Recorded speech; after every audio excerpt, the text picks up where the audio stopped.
I was 30 seconds from wiring $15,000 to save my father's life when a nurse grabbed my wrist, pulled me into a supply closet, and whispered that everything I'd just been told was a lie. I'm a corporate attorney. I read contracts for a living. I catch the sentence buried on page 11 that changes everything, the clause everyone else skims past. And somehow none of that training mattered the second my brother's name lit up my phone. My name's Maya. I'm 31. I practice corporate law in Seattle, in a glass building downtown where I spend my days making sure other people's contracts can't be twisted against them later. My job has taught me exactly one lesson that matters outside the office. Urgency is a weapon. People manufacture urgency specifically so you stop asking questions. I've built an entire career on refusing to sign anything under pressure, no matter how many partners are staring at me, waiting. I wish I could say that discipline extended to my personal life. It never has. Not where Ryan's concerned. To understand what happened in that hospital, you need to understand the shape of my family long before that day, because none of it was new. It was just the first time the cost had a number attached. Ryan is 2 years younger than me. Growing up, he was the one who cried first, laughed loudest, and somehow always ended up forgiven fastest. I was the one who got told to be the mature one from the time I was about 9 years old, which is a strange thing to hand a child, but I took it seriously. I got good grades because good grades meant less attention on the parts of our house that weren't stable. Ryan got attention regardless of what he did, because attention followed chaos. And Ryan generated chaos the way some kids generate straight A's. By the time I was in law school, that pattern had calcified into something specific. Whenever Ryan needed something, our father would call me first, before Ryan even asked directly, priming the ask. He's struggling right now. He didn't want to bother you. You know how he gets.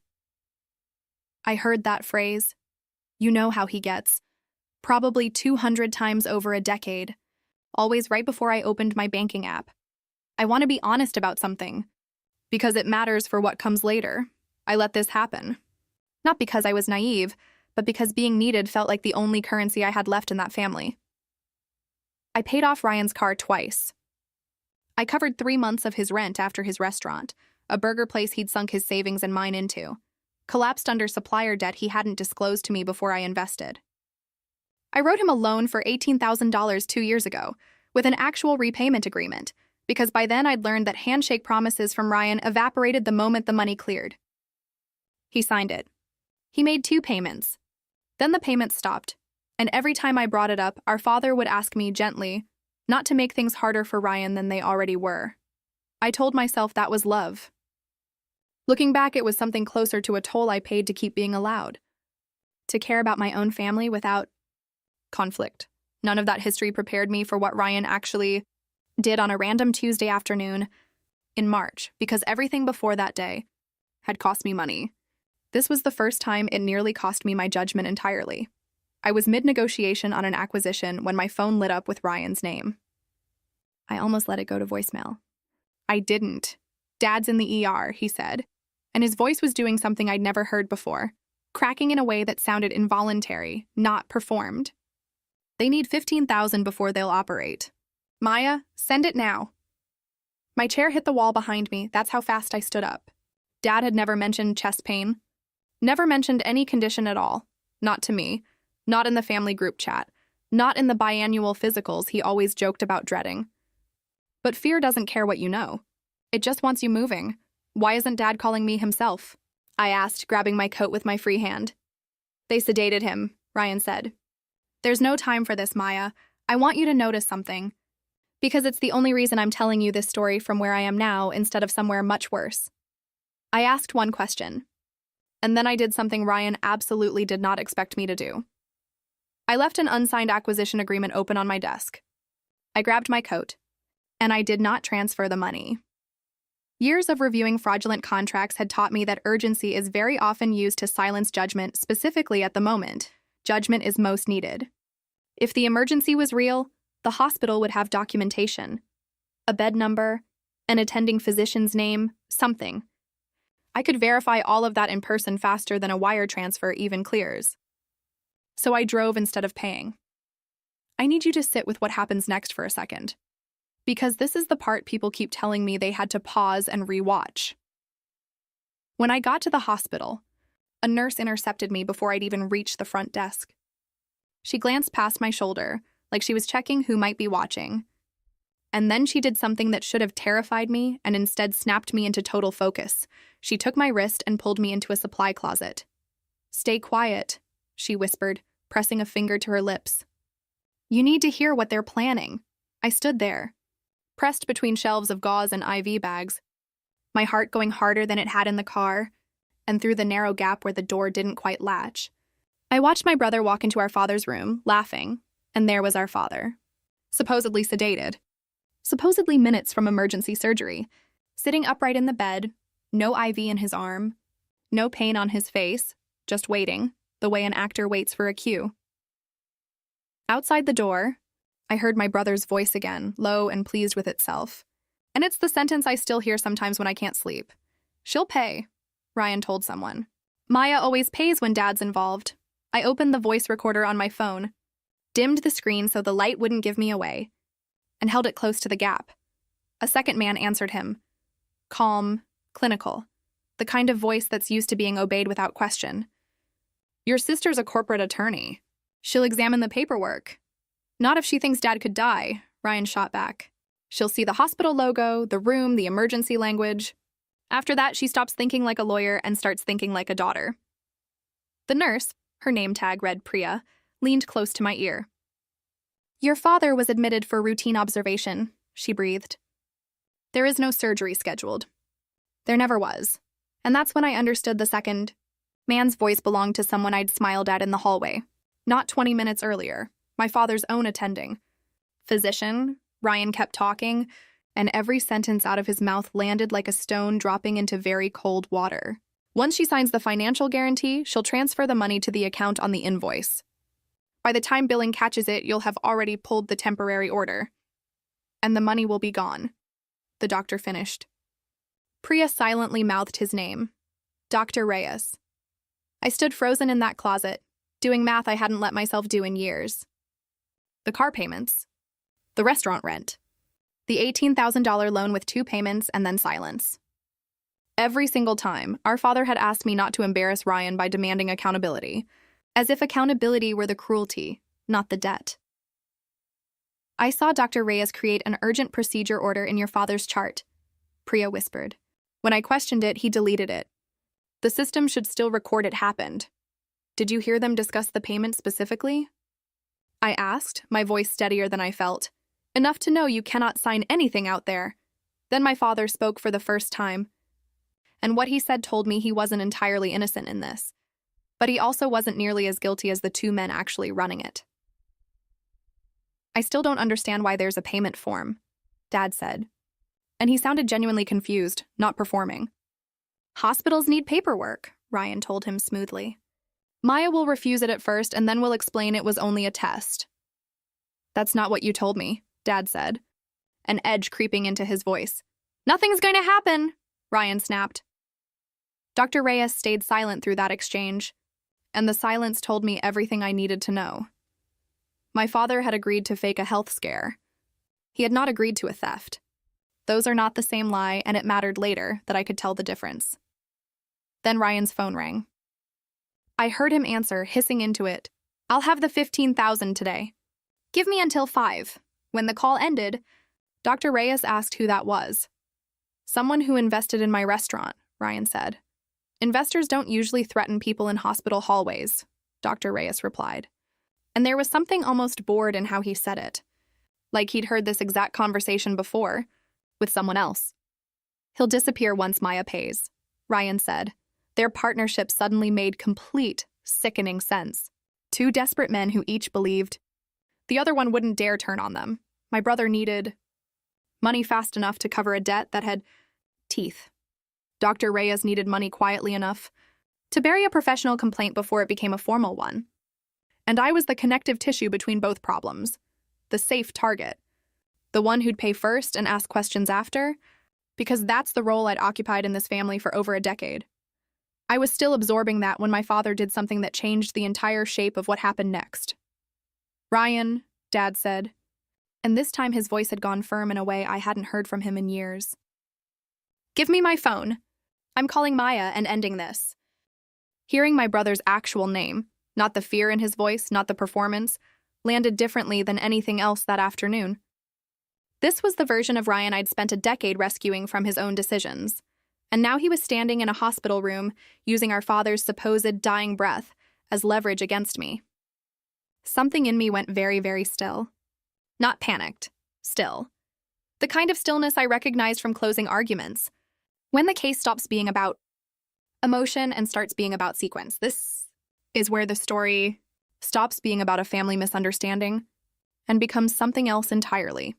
Priya slipped out to notify her supervisor and hospital security while I stayed behind, still recording, watching Ryan instruct our father to close his eyes again. They were restaging it.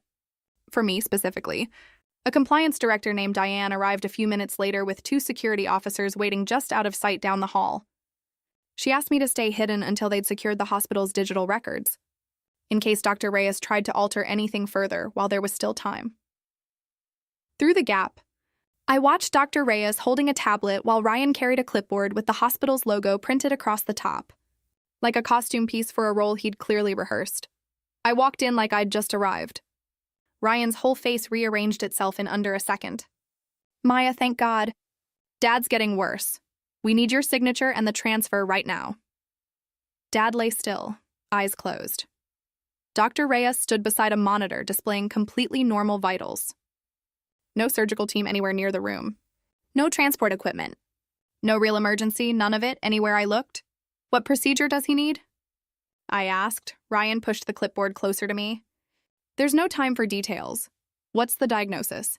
I asked Dr. Reyes directly, watching his face rather than his mouth. Possible cardiac complications, he said. Who's the surgeon? A specialist is being contacted. Which specialist? Ryan's answer to that last question is the exact moment I understood he'd never expected me to actually ask real questions, because he had none left. He stepped between me and the bed. Stop interrogating everyone. Dad could die while you argue with me. I looked past him, straight at the bed. Dad, open your eyes. He's sedated, Ryan said quickly, a half second too quickly. No, he isn't, I answered, and I lifted my phone. Ryan's own laughter filled the room, tinny through the small speaker, followed by his own voice, unmistakable. She'll pay. Maya always pays when Dad's involved. Dad's eyes opened. Dr. Reyes moved toward the door and stopped cold when Diane and security stepped into the frame behind him, filling the exit before he'd even reached it. Ryan didn't panic immediately. Give him this, his composure held longer than I expected. You were hiding and recording us? You misunderstood a private conversation. I heard you discuss a false order, an outside account, and pulling the invoice once the money landed, I said. Nothing happened, he insisted. You never actually transferred anything. Diane identified herself and told Dr. Reyes to set the tablet on the counter and step back. This is a family misunderstanding, he said, and Diane replied evenly, without raising her voice at all. Then the audit will confirm that. Ryan made one last move, and it's the move that ended up sealing everything, because he handed me actual physical evidence, thinking it would clear him. Read it? He said, shoving the clipboard toward me. You'll see this isn't fraud. I took it carefully. The way you handle something you already suspect is a weapon aimed at yourself. The billing address on the form was outdated. The contact number was a personal cell phone, not a hospital extension. The transfer instructions pointed to a company called Cascade Patient Support Services, a name I'd never once heard associated with this hospital in 14 years of my father being treated here. And at the bottom of the page, my father's signature. Did you sign this? I asked him directly. Dad sat up in the bed and studied the page for a long moment. No, he said finally. That's my old signature. It's copied from something else. I never wrote this, Priya confirmed. Quietly, what I already suspected. The forgery. The deleted procedure order. All of it traced back through the hospital system directly to Dr. Reyes's own login credentials, time-stamped. Unerasable no matter how many times he'd deleted the visible order. But it wasn't the forgery that finally broke Ryan. It was one small question I almost didn't bother asking. Why were you laughing? I asked him. He frowned. What? If you believed Dad needed help, if any part of this felt real to you when you walked in, why were you laughing? He had no answer. There wasn't one to give. He'd enjoyed knowing I was afraid, and there is no innocent version of that sentence, no matter how you rearrange it. Diane had security block the doorway. Ryan looked at the clipboard in my hands, then at my phone, then at the exit that had quietly stopped being an option. You have 30 seconds, I told him. For what? To tell compliance who controls that account and what else you two have altered. Or let the evidence do it without you. Is that a threat? It's your last chance to tell the truth before the audit tells it for you instead. Under that kind of pressure, it unraveled fast, the way most carefully built lies do once one thread gets pulled in front of witnesses. The account belonged to a company Ryan had registered a single month earlier. Dr. Reyes was supposed to receive $5,000 of the $15,000. Dr. Reyes corrected him automatically. Without thinking, 8. And in one syllable, confirmed everything the recording hadn't already proven. I want to pause here for a second, because I know some of you are already deciding what you'd have done in my position, and honestly, I want to hear it. We were separated into a conference room while another physician examined my father and confirmed, in about 90 seconds, that he needed no surgery at all. Not that day. Not urgently, not remotely. Hospital security waited outside the door. Diane, a hospital attorney, an information security specialist, and Priya's supervisor documented everything, methodically, the way people do when they already know this is going to end up in front of a judge. I described the phone call. Ryan's messages, my arrival, the recording, like sticking to facts rather than emotional language, because in my experience, facts are more damaging to a bad case than anger ever is. I handed over copies of Ryan's earlier payment requests too, and the messages where his explanations for needing money had shifted over time. I made clear those older debts were background, not proof of this specific scheme. The hospital incident needed to stand on its own evidence. And it did, what information security pulled. From the hospital's own audit logs over the following hour was worse than anything Ryan had admitted to in that room. Dr. Reyes's credentials had created the false procedure, order in my father's live chart. He'd accessed one of Dad's older signed forms shortly before the forged signature appeared on the new one. He'd also downloaded a retired billing template, which explained the outdated address that had tipped me off in the first place. When confronted, Dr. Reyes first called it a training error. Diane asked calmly why a training document happened to direct money toward a company registered to my brother. He then claimed Ryan had misled him about the paperwork. Ryan, in turn, blamed Dr. Reyes for designing the invoice himself. Their alliance collapsed in real time, each man trying to climb over the other one to get out first. Dr. Reyes admitted to copying my father's signature, but insisted Ryan had requested it. Ryan admitted to opening the company, but claimed Dr. Reyes had made it resemble a legitimate hospital vendor. Diane finally asked the question that ended the back and forth entirely. Had the account received any earlier payments? Ryan went quiet for the first time all evening. 2 small transfers, he finally admitted. From whom? People who owed me money. Why would someone route a personal debt through a company called Cascade Patient Support Services? He had no convincing answer because there wasn't one. And Diane's next question is the one that turned this from a family incident into an active criminal investigation reaching well beyond us. Did either of those people have a relative treated at this hospital? She asked. Ryan's silence answered before he did. The hospital's attorney recommended contacting the Financial Crimes Unit that same evening and preserving every account connected to Cascade Patient Support Services immediately, before anything could be moved or deleted further. My father, even after everything he'd just watched unfold in front of him, asked quietly whether police involvement was really necessary. I looked at him for a long moment. Even having admitted his own small role in this, he was still instinctively reaching for a softer landing for Ryan. Attempted fraud doesn't become harmless because Maya happened to discover it, Diane said, not unkindly, but firmly. Dad lowered his eyes. He's still her brother, he said, quieter now. That's exactly why he knew precisely which fear to use against her, I replied. A stranger wouldn't have known what image to send, or which words would make me abandon every instinct I have. Diane later confirmed that 2 other patient accounts connected to Dr. Reyes were already flagged for a separate audit, each containing a deleted note referencing what the notes called a private coordination fee. It didn't yet prove those families had paid anyone, but it strongly suggested that whatever happened in my father's room that day wasn't the first attempt. It was simply the first one that got caught in progress. My father asked how many people they might have frightened before us. I didn't have an answer for him that night. Neither did anyone else. Dad and I drove home in silence for most of the ride. "I thought you'd have transferred the money before you even got here," he admitted eventually. Ryan thought so too. "Would you have paid if it had been real?" he asked. "Yes," I told him.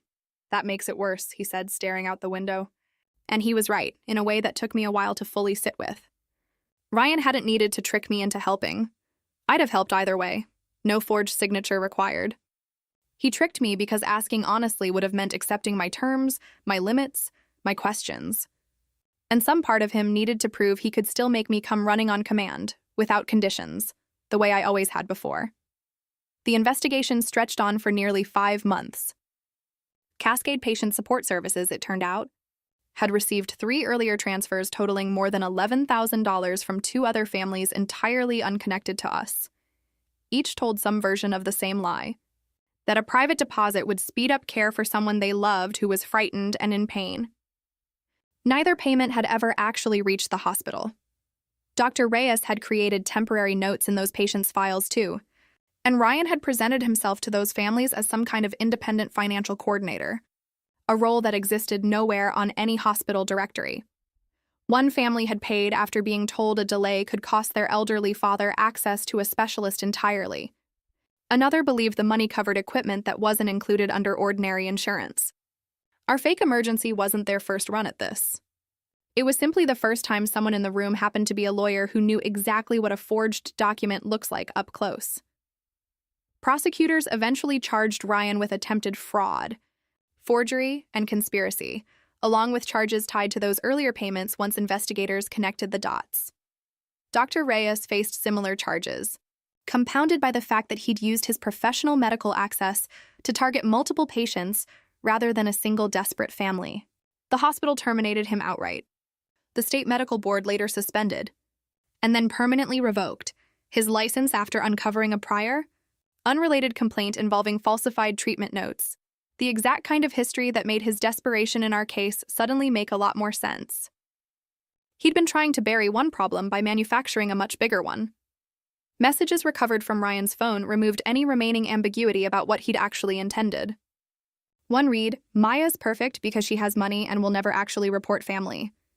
Another said, "Even if she figures it out, Dad will make her forgive me eventually." A third described me, in his own words, as the safest possible target.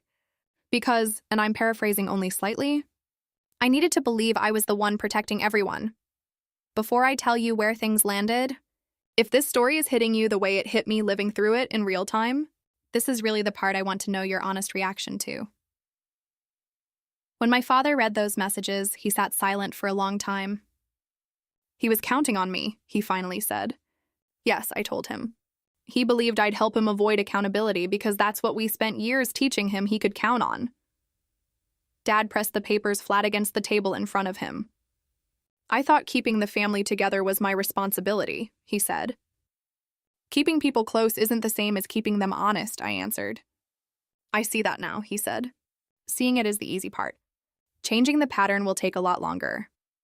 Ryan initially pleaded not guilty, insisting the hospital incident had been nothing more than an exaggerated family misunderstanding.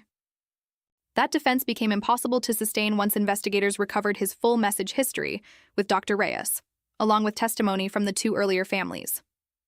He eventually accepted a plea agreement. He was sentenced to 22 months in custody, supervised release afterward, and restitution owed to every family Cascade Patient Support Services had ever touched. Dr. Reyes received a longer sentence, given that he'd used his professional access to deliberately target multiple vulnerable patients rather than a single opportunity.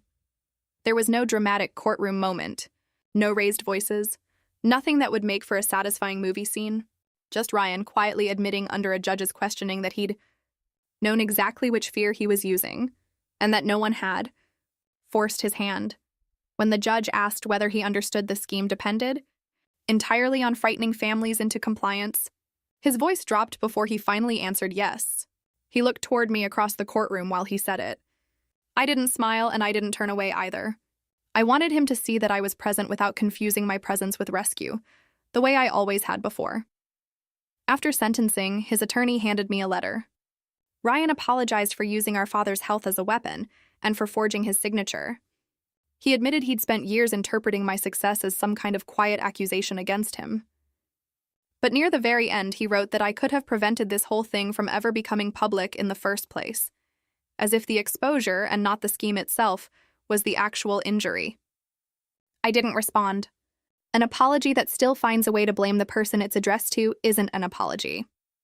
It's just another negotiation, dressed differently. Dad visited him twice early on.